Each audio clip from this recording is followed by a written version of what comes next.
Next up at UFC London, we have Paul Craig. Oh, look who loved that we talked about him. That's why people are the worst. Next up at UFC London, we have Paul Craig taking on Andre Muniz. Paul Craig 16-6 overall, 3-2 in his last 5, riding a 2-fight skid. He's taking on Andre Muniz, 23-5 overall, 4-1 in his last 5. He's coming off the submission loss to Brendan Allen. This is an interesting fight, and it goes against everything I believe in, honestly, because I'm a big Paul Catholic. Craig. Both these guys are most likely Catholic, honestly. I'm a big, actually, I'm sure they are. I'm a big anti-jiu-jitsu nerd. Anti-jiu-jitsu nerd kind of guy. But this is somewhat of an interesting fight because we got Andre Muniz. This guy is a legitimate BJJ killer. He has all the jiu-jitsu credentials you could ever want. He uses them effectively in the cage. He actually gets takedowns, so he's not butt scooting. He's got decent striking. He was having success against Brendan Allen on the feet. And then surprisingly lost all of the grappling exchanges against Brendan Allen on the ground, which was his last fight. But overall, Andre Muniz is a very complete package. And for up until his last fight, a lot of people were talking about, this guy's the next big deal. He's taking on Paul Craig. Paul Craig is coming down in weight. He was a 205. He was a big 205 pound. Not huge, but like a big guy. Yeah. That's him working his way down. With the weight down. He's working his way down to 185. He is a grappler as well. He's dangerous on the ground. He's proven to be insanely tough. He has more than one fight where he was getting the crap beaten out of him and then pulled off a last-minute submission. That tells me two things. One, he's always dangerous, right? He's dangerous in the first 30 seconds, like when he broke Jamal Hill's arm, and he's dangerous in the last 30 seconds, like when he submitted Ankalaev in that fight. And the second thing it tells me is to be dangerous at the end of a fight, to be dangerous in the beginning of a fight, he's not a pussy. Paul Craig's not a pussy. He's tough as nails. He's not going to quit on himself. He's going to stay in that fight, and if his chin gives out, his chin gives out. But other than that, he will be there. He's going to continue to fight. My biggest issue with him is that his takedowns are not great, so he doesn't necessarily control if he's going to get it to the ground and if he's going to win the fight there, because that's where he needs it to be for the most part. He will throw big, heavy punches. He will try to make stuff happen on the feet, but the reality is Paul Craig needs to win with grappling. This, to me, is an interesting fight to break down. People are loving Andre Muniz. The line movement doesn't reflect the general tone that I'm seeing in the Discord or in the comment section. It seems to be very pro Muniz, so the line movement is a little surprising there. Here's my issue with Muniz. It's not an issue with him, but in that last fight, he looked a little washed. He just didn't look very good. As soon as things got a little bit tough, and as soon as Brendan Allen got that takedown, Muniz kind of like broke, folded, melted. Like that never should have happened. Not the way that went down. Where Paul Craig, you can make fun of him for pulling guard and all that stuff. That dude bombs. He bombs. He's not going to quit. He doesn't have it in him. I'm still going to pick Muniz because is somebody calling you? Go. Keep going. Playing. I think Muniz is he's the pick. Very slight lean towards Muniz because I think he's going to get the takedowns.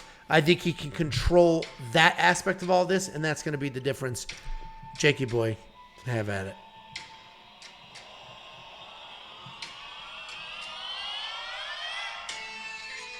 Lock of the week, Paul Craig.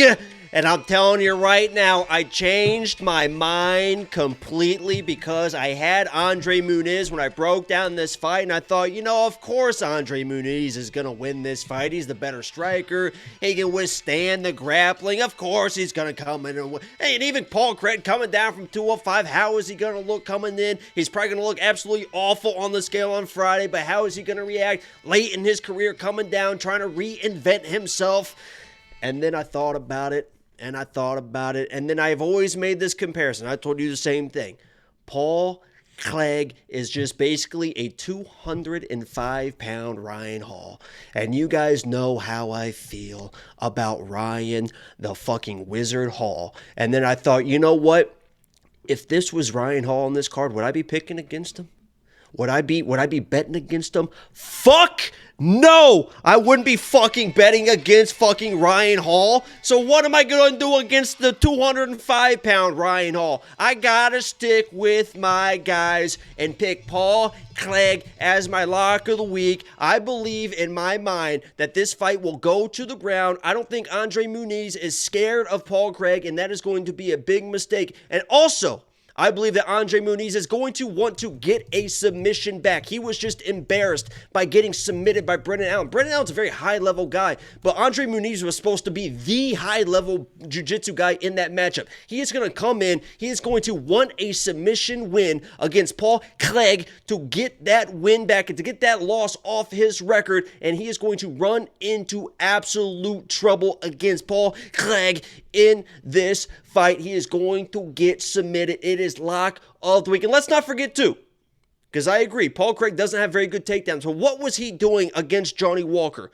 He was about to take that motherfucker down. He had his leg. He was about to treetop him. And any other person probably gets taken down. But Johnny Walker, being Johnny Walker, throws like this weird, rangy, wild strike. He's fucking 6'8". Any other person he is taking down, and he probably is going to win that fight. So, I mean, that's lock of the week, baby. That's easy. That's fucking easy. That's fucking easy. It's definitely not easy. It is definitely not easy. But the pick is Muniz for me. All right, lower it. It's loud as shit. All right, turn it off. Wear a skirt. Wear a skirt on the stream. A skirt. You want to be that fucking disrespectful with it? It's a kilt, you stupid, ignorant bitch. Don't ever fucking disrespect my lock of the week. I'll come over there right now. Before this stream's over, I'll walk through those fucking doors and slap the fucking shit out of you. You ever disrespect my lock of the week like that again. I'll give you $1,000 you do that. I could be there 15 minutes. Okay. I'm not good to drive. Oh my god. Not good to drive. That would be a tough one. It would completely backfire because if you did that drive might take 45 minutes. If people saw you walk through this door, they'd be like, "Oh, he is short as fuck." They'd be like, That's "Oh what man, happened. Angelo's in fucking trouble." That was like that was one of my favorite. All right, let's finish this real quick, and then we'll go back to that. $6,900 for Paul Clegg in DraftKings, $93 for Andre Muniz. I think it's man, this is a tricky fight. First of all, the 1.5 round line.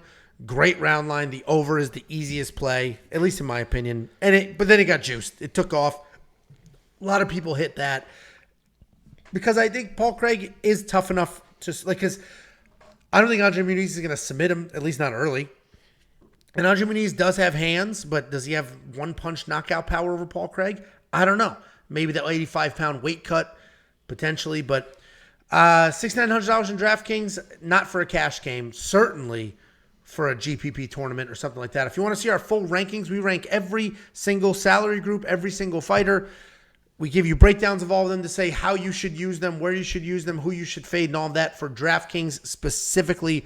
WeOwnPicks.com. It's only $10 a month to unlock that, as well as courses.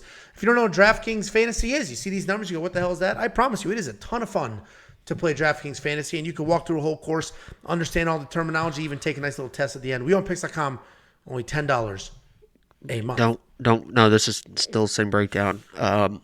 Guys, don't pick Paul Clegg. I think Andre Muniz should win this fight. Okay, just went completely against all your own bullshit. I'm just trying to be honest. Lock of the week this week is, and while you were away, I kind of said the same thing because somebody asked, like my pick was, Muniz, and now it's Paul Clegg. You will notice, and premium members know when my lock of the week is like an actual lock of the week, right? Because, I'll load up on bets so they can see the bets or whatever. If you just see my bet on Paul Clegg, you understand this is a flyer. This is going to be fun. We're going to have fun Saturday for the live stream. So if you guys are like still chasing money from the last lock of the weeks that were completely out of my control, Paul Clegg is, what'd you just say, bitch? Come over. Start over. Anyway, so real quick, we'll show this super chat. $19.99 from Alan Stubbs. Lock of the week streak starts now. Look at this blind loyalty. Craig by sub, appreciate you fellas. Thank you so much, Alan. Oh, Jesus Christ. Genuinely appreciate it. What I was going to say is, you mentioned you were going to come over here. I said people are going to see you in the doorway and realize you're short. That was my favorite thing for the very first Fight Foods vlog I ever did. People, all the comments were like, holy shit, he really is short. And we're like, how the hell could they figure out he's short? You purposely didn't stand next to Bo, who's 6'7". You didn't stand next to me. How did people figure it out? And people were like, the doorway. It's like, oh shit. I'm fucking 6 foot tall. You're What is not people's 6 foot issues? tall. Yes, You're I not am. 6 foot tall. Okay. If you would have invited me to your wedding, you would have seen. Yeah, I was not invited. You're going to wear lifts. You coming over for UFC 291? You Are better you going to come to my wedding? It's destination. If I'm alive. It's destination. That would hurt. That cut deep. All right, let's go.